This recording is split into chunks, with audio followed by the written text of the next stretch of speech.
নমস্কার, welcome to বাঙালির স্বর। শ্যামাপ্রসাদ মুখার্জি একজন সাম্প্রদায়িক নেতা। বিভাজনের রাজনীতিতে উনি বিশ্বাসী। তবে উনি কিন্তু পণ্ডিত মানুষ, উনি স্কলার। উনি কলকাতা বিশ্ববিদ্যালয়ের উপাচার্য ছিলেন, উনি আইনজীবী ছিলেন। তো সম্মানীয় ব্যক্তিত্ব, তার কোনো আমি কিছু বলছি না, কিন্তু উনি কিন্তু সাম্প্রদায়িক ছিলেন। তো যারা সাম্প্রদায়িক এবং বিভাজনের রাজনীতিতে বিশ্বাসী, তাদের বিপক্ষে শরৎচন্দ্র বোস এবং সুভাষচন্দ্র বোস তো দাঁড়াবেই, আমিও দাঁড়াই। বিভাজনের রাজনীতি যারা করে তাদের কোনো স্থান পাওয়া উচিত নয়, কিন্তু তারা পেয়েছে স্থান। তারা বিভাজন করেই তারা স্থান পেয়েছে, আবার এই বিভাজনের মাধ্যমেই তারা বেরিয়ে যাবে। তাই শ্রমিকবাবু একটু ইতিহাসটা নিয়ে একটু চর্চা করুন, গবেষণা করুন, এটি ঠিক নয়। এবং আরেকটি বিষয় উনি বললেন যে শ্যামাপ্রসাদ মুখার্জি যদি চাইতেন তাহলে ওই ফরওয়ার্ড ব্লকে লোকদের মুখ বন্ধ করে দেয়া যেত। শ্যামাপ্রসাদ মুখার্জির কোনো অস্তিত্বই ছিল না, সেদিনও ছিল না, আজকেও নেই। ওনার কোনো অস্তিত্ব নেই বাংলায়, তাই শ্যামাপ্রসাদকে না তোলাই ভালো। দর্শকবৃন্দ, আপনারা শুনলেন চন্দ্র বসুর কথা। চন্দ্র বসু নেতাজি সুভাষচন্দ্র বোসের পৌত্র।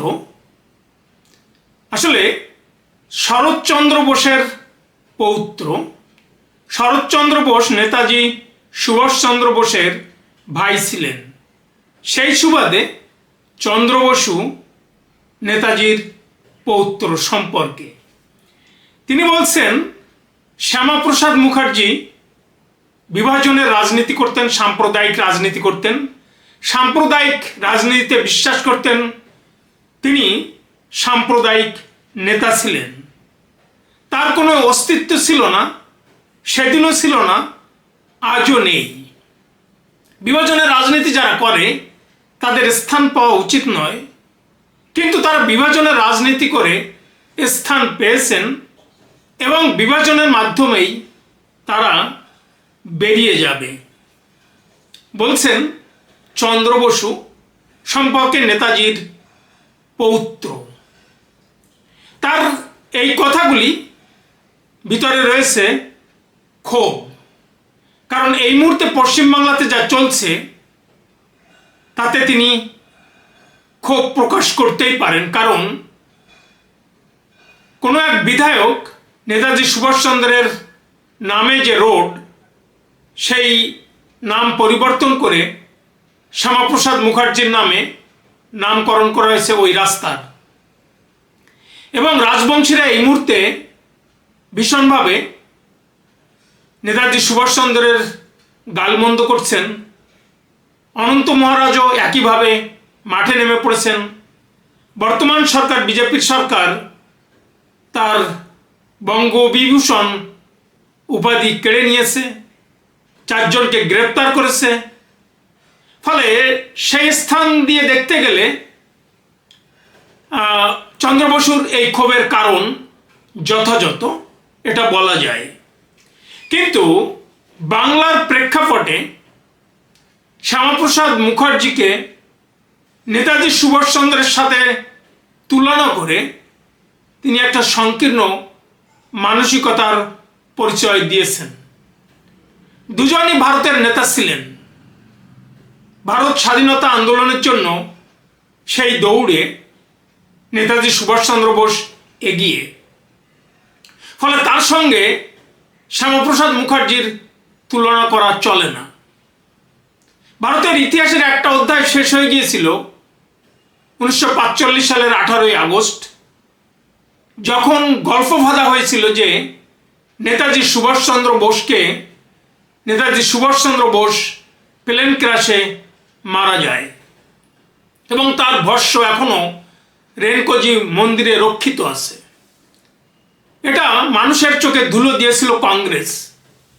কারণ নেতাজি বেঁচে থাকলে যেভাবে দেশ ভাগ হয়েছে এভাবে হতো না বলেই নেতাজিকে দেশ থেকে বের করে দেওয়া হয়, কংগ্রেস থেকে বের করে দেওয়া হয়, ইউরোপের হাতে তুলে দেওয়া হয়।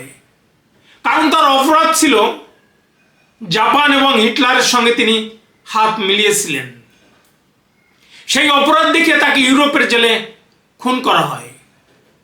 নেহেরু এবং নেতা মোহনদাস করমচাঁদ গান্ধী এর পিছনে ছিলেন তাকে হস্তান্তর করার জন্য।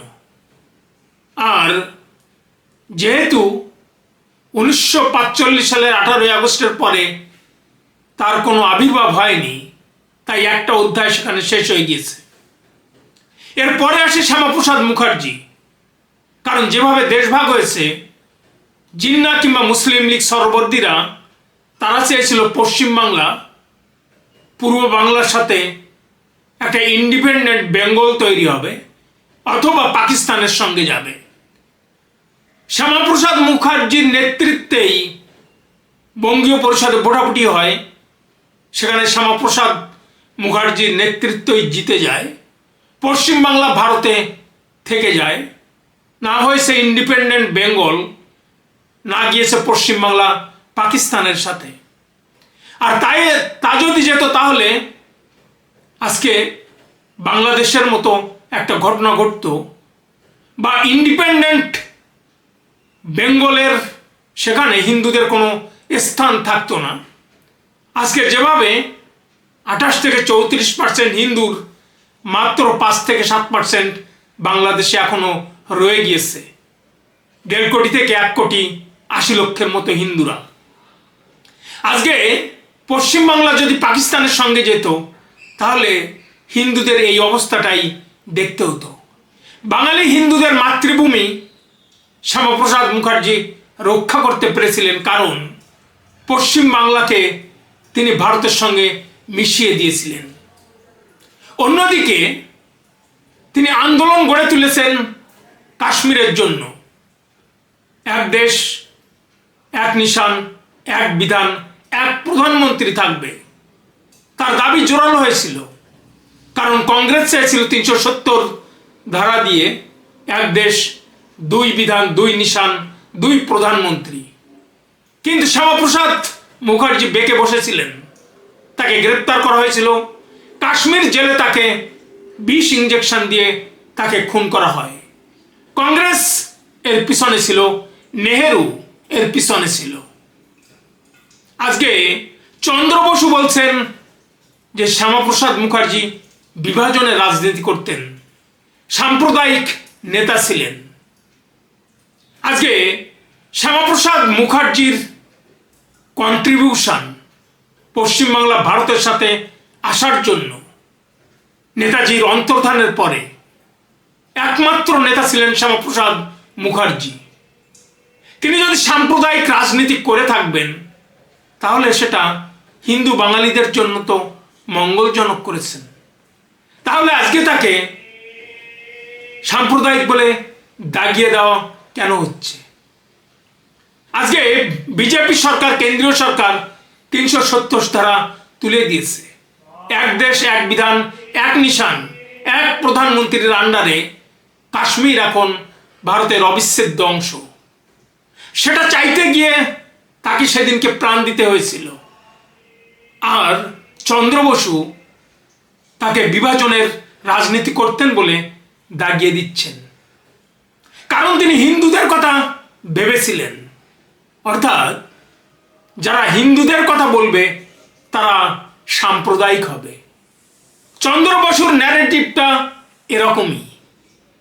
শ্রমিক ভট্টাচার্য, শুভেন্দু অধিকারীরা হিন্দুদের কথা বললে তারা সাম্প্রদায়িক, বিজেপি হিন্দুদের কথা বললে তারা সাম্প্রদায়িক।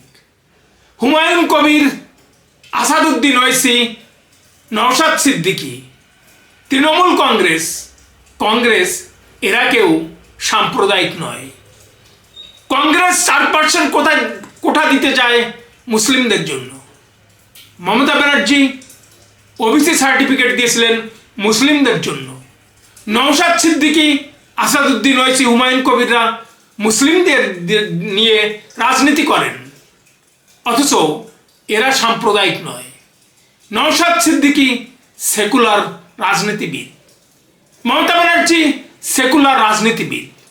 ঠিক যেভাবে মুসলিম লীগ মুসলিমদের কথা বলে দেশভাগ করেছিল, ঠিক একইভাবে তৃণমূল কংগ্রেস, ইন্ডি জোট মুসলিমদের সংরক্ষণ দিতে চায় মুসলিমদের ভাতা দিতে চায়, মাদ্রাসার জন্য 5,000 কোটি টাকা ডোনেশন দিতে চায়, হিন্দুরা সেখানে ব্রাত্য। অর্থাৎ মুসলিমদের কথা বললে তারা সাম্প্রদায়িক হবে না, হিন্দুদের কথা বললে শ্যামাপ্রসাদ মুখার্জি, শুভেন্দু অধিকারী কিংবা শ্রমিক ভট্টাচার্যরা সাম্প্রদায়িক হবেন। এটাই তো ইন্ডি জোটের কালচার। এরাই তো বারবার প্রশ্ন তুলেছে যে নাথুরাম গুডসে একজন সন্ত্রাসী, কিন্তু এরাই আজমল গুরু কিংবা কাসাব কিংবা ওমর খালিদদের সাম্প্রদায়িক কিংবা টেররিস্ট বলেন না। এরাই ক্ষুদিরামকে, মাস্টারদা সূর্য সেনকে, বিনয় দীনেশ বাদল এদেরকে সন্ত্রাসী বলেন। কিন্তু এরা কখনোই আফজাল গুরু কিংবা কাসাব, ওমর খালিদ, শারজিল ইমাম এদেরকে কখনো টেররিস্ট কিংবা সাম্প্রদায়িক রাজনীতি করেছে এরা, সেটা এরা বলেন না। আজকে চন্দ্র বসুর মোহভঙ্গ হয়েছে। তিনি ছিলেন প্রথমে ফরওয়ার্ড ব্লকে, তারই পিতামহ কর্তৃক তৈরি দল, সেই দল ছেড়ে তিনি বিজেপিতে ঢুকেছিলেন, বিজেপি ছেড়ে তৃণমূলে এসেছিলেন, আর আজকে সেই তৃণমূলও ছেড়ে দিয়েছেন। যখন বিজেপিতে ছিলেন তখন তার মনে হয়নি বিজেপি সাম্প্রদায়িক দল, শ্যামাপ্রসাদ মুখার্জির দল। শ্যামাপ্রসাদ মুখার্জি সাম্প্রদায়িক রাজনীতি করতেন তখন তার মনে হয়নি। আসলে ব্যাপারটা হয়েছে সব কিছুতেই মোহভঙ্গ শেষ। আজকে নূতন একটা হাতছানি তিনি খুঁজে পাচ্ছেন। কোন দিকে যেতে হবে? ওই দিকে, যেদিকে ইন্ডি জোট আছে, কংগ্রেস আছে।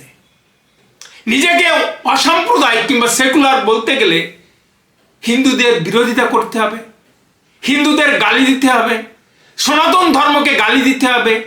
শ্যামাপ্রসাদ মুখার্জিকে সাম্প্রদায়িক বললে আমি বেশি সেকুলার হব, ইন্ডি জোটের কাছে যেতে পারবো, মানুষের কাছে আরো গ্রহণযোগ্যতা বাড়বে। সেই পথটাই আজকে চন্দ্র বসু নিয়েছেন। দিনের শেষে মানুষ চন্দ্র বসুকে মনে রাখবে নাকি শ্যামাপ্রসাদ মুখার্জিকে মনে রাখবে? যতবারই চন্দ্র বসু সাম্প্রদায়িক নেতা বলুন না কেন শ্যামাপ্রসাদ মুখার্জিকে, শ্যামাপ্রসাদ মুখার্জির কন্ট্রিবিউশন পশ্চিম বাংলার জন্য, যে অধ্যায়টা নেতাজি সুভাষচন্দ্র বোসের অন্তর্ধানের পরে রচিত হয়েছে, সেটাকে ভুলিয়ে দেওয়া যাবে না। নেতাজি সুভাষচন্দ্র বোস যদি বেঁচে থাকতেন তাহলে তিনি নিশ্চয়ই কংগ্রেসের আইডিওলজিকে সমর্থন করতেন না। পশ্চিমবাংলা জিন্নার আদেশ অনুযায়ী, মুসলিম লীগের চাওয়া অনুযায়ী, সোহরাবর্দীদের চাওয়া অনুযায়ী ইন্ডিপেন্ডেন্ট বেঙ্গল হয়নি, পাকিস্তানেও যায়নি। নেতাজি সুভাষচন্দ্র বসু এটা মেনে নিতেন না। আজকে চন্দ্র বসু সাম্প্রদায়িক বলছেন শ্যামাপ্রসাদ মুখার্জিকে। চন্দ্র বসুকে মানুষ ভুলে যাবে, কিন্তু শ্যামাপ্রসাদ মুখার্জির কন্ট্রিবিউশনকে ভুলে যেতে দিবে না মানুষ। গত 75 বছর ধরে শ্যামাপ্রসাদ মুখার্জির কন্ট্রিবিউশন পড়ানো হয়নি, ইতিহাসের অন্তর্ভুক্ত ছিল না, মানুষ জানতে পারেননি তার কন্ট্রিবিউশন। আজকে জানা শুরু করেছে, কয়েক দশক ধরে মানুষ এটা জানুক, তারপরে এই চন্দ্র বসুর মতো ছোটোখাটো চুনোপুটিকে মানুষ আস্থা করে ছুঁড়ে ফেলবে। দর্শকবৃন্দ, এ নিয়ে আপনাদের মতামত কমেন্ট বক্সে জানাবেন। আর দেখতে থাকুন, শুনতে থাকুন বাঙালির স্বর, আপনার স্বর। ধন্যবাদ।